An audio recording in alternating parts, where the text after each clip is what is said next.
Yaps, what's up guys, welcome back to our channel. Kembali lagi bersama dengan gue, Pete. Kesempatan kali ini kita akan, curhat itu ya guys. Sebenarnya sih gue pengen bikin konten yang bukan konten yang pengen gue bikin sekarang ini. Gue pengen bikin konten yang lain gitu. Tapi gue ngerasa kesel gitu apa yang terjadi saat ini gitu loh. Karena ini kayak bukan sesuatu yang akan berakhir begitu aja. Ini menjadi masalah yang bakal terus gini-gini terus gitu loh, nggak pernah berakhir. Dan dan ternyata pecinta virus corona ini banyak ya, jumlah subscribernya udah 10 juta gitu di seluruh dunia ya. Ntar lagi mendekati sang geledek. Ini gue mau gimana gitu, 10 juta yang sembuh 5 juta, yang mati 500 ribuan. Dan yang peringkat nomor 1 ya United States ya, 2,6 gitu yang terkonfirmasi. Ya gimana ya, gini loh, gue sendiri kan udah tinggal di rumah ini udah lama banget gitu guys. Kalian lihat lah penampilan gue sekarang gitu, udah ya gimana nih, udah panjang rambut, udah kayak orang berantakan gitu yang gak keurus. Gue kayak gini aja kerjaan gue gitu. Kalau lokasi tempat tinggal gue itu ada di Bandar Lampung gitu ya. Indonesia sendiri, nih lihat nih, Indonesia sendiri udah 55.000 yang terkonfirmasi tuh kena virus corona gitu ya. Dan yang paling banyak itu ada di Jawa Timur gitu, 11.805,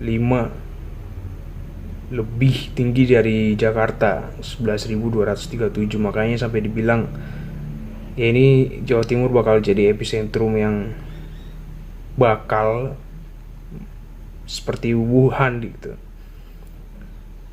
Dan gue tinggal di Bandar Lampung ya guys ya, di Bandar Lampung gue tinggal. Dan oh my god,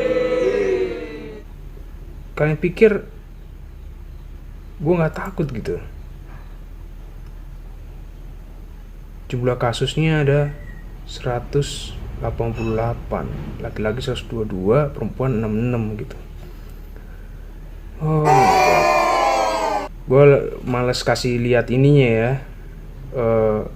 Biasanya kalau di peta itu bakal ditunjukin tuh di mana W Halim ada berapa banyak, di Kandis ada berapa, di Kedaton ada berapa. Gue males gitu karena tambah membuat gue jadi paranoid gitu. Karena jarak antara virus corona dengan lu itu deket banget, sedekat antara mata lu di depan video BF lu. Sampai-sampai gue nonton TV, gue nonton tepatnya di Kompas TV gitu. Bagaimana di Kompas TV itu presiden sampai marah guys, sampai marah ngelihat situasi yang sekarang terjadi gitu. Kayak mau dibawa kemana gitu ya kitanya itu. Gue sendiri speechless gitu. Gue bingung guys, serius gue bingung banget. Coba kita nonton nih, Jokowi marah. Ini gak ada progres yang signifikan, gak ada.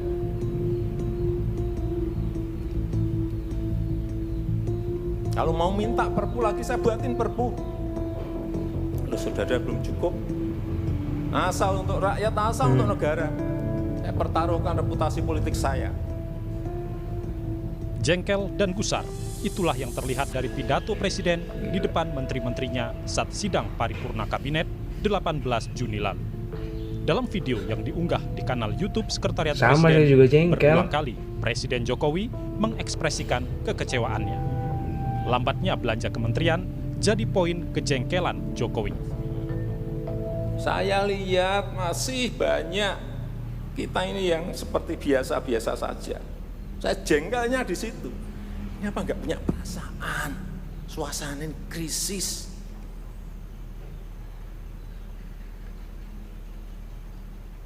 Yang kedua, saya peringatkan belanja-belanja di kementerian. Saya lihat laporan masih biasa-biasa saja. Segera keluarkan belanja itu secepat-cepatnya karena uang beredar akan semakin banyak, konsumsi masyarakat nanti akan naik. Jadi belanja-belanja kementerian tolong dipercepat. Sekali lagi, jangan menganggap ini biasa-biasa saja. Percepat, kalau ada hambatan keluarkan peraturan menterinya agar cepat. Kalau perlu perpres, keluarkan perpresnya. Dan yang paling disentil Presiden adalah belanja bidang kesehatan. Bidang kesehatan nih. Lu harus paham kalau Jokowi itu marah itu udah level tertinggi kemarahannya. Kayak gini nih orang Solo nih baru marahnya. Keluar 1,53% coba. Uang beredar masyarakat keren ke situ semua. Segera itu dikeluarkan dengan penggunaan yang tepat sasaran sehingga men-trigger ekonomi. Pembayaran tunjangan untuk dokter spesialis, untuk tenaga medis segera keluarkan. Belanja untuk peralatan segera keluarkan. Ini sudah disediakan 70-an triliun seperti itu. Stimulus ekonomi yang seret tak luput dikritik Presiden. Segera stimulus ekonomi bisa masuk ke usaha kecil, usaha mikro. Mereka nunggu semuanya. Jangan biarkan mereka mati dulu baru kita bener banget bantu, itu. nggak ada artinya. Jangan sampai Untuk mati mengatasi dulu baru kondisi kita ini, tolong. Presiden bakal melakukan langkah luar biasa, termasuk mengganti menteri-menterinya. Wah, gila, reshuffle. Langkah apapun yang ekstraordinari akan saya lakukan. Untuk 267 juta rakyat kita, untuk negara. Bisa aja membubarkan lembaga, bisa aja reshuffle. Udah kepikiran kemana-mana saya.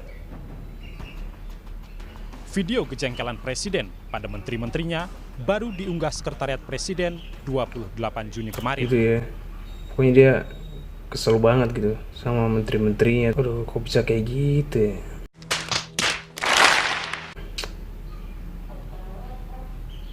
Speechless gua. Makanya gua lagi kesel-keselnya aja sih gitu. Apalagi karena corona ini sendiri gitu.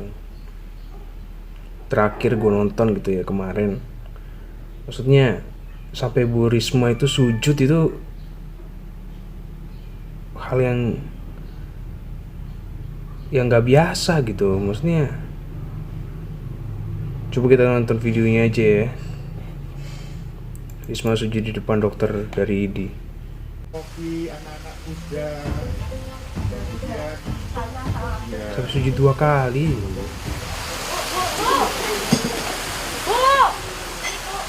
Jangan gitu, Bu. Jangan gitu, Bu. Ibu.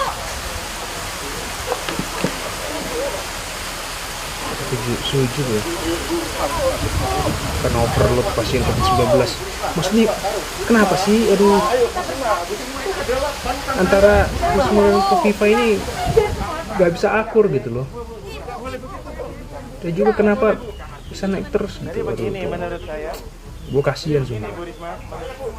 Siapa sih yang harus kita salahkan di sini? Maksud gue Tidak bisa masuk rumah sakit bersama, Pak. ya kasihan bener sih. Kami bisa dengan rumah sakit yang lain.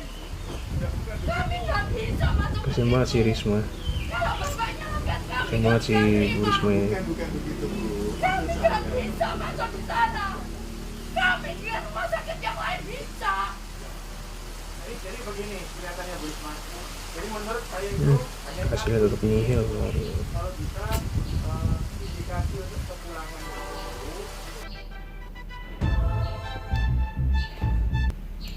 Gitu ya guys ya. Pokoknya gue ingin meluapkan gitu rasa emosi gue kali ini gitu. Kalian tahu sendiri gue ini, pertama gue ini belum kerja gitu ya, masih freelancer. Gue bikin video di YouTube itu hanya untuk mengisi waktu luang gue gitu guys. Gue nggak berencana kalian harus tonton video gue, karena inilah cara gue untuk nggak stres gitu. Gue juga ngomong kayak gini ke kalian gak nonton, ya udah nonton ya. Kalian gak like juga nggak apa-apa lah, nggak masalah lah. Gue hanya ingin berbagi aja apa yang menjadi emosi terdalam gue terhadap virus corona ini, dan kesimpulannya sih terserah.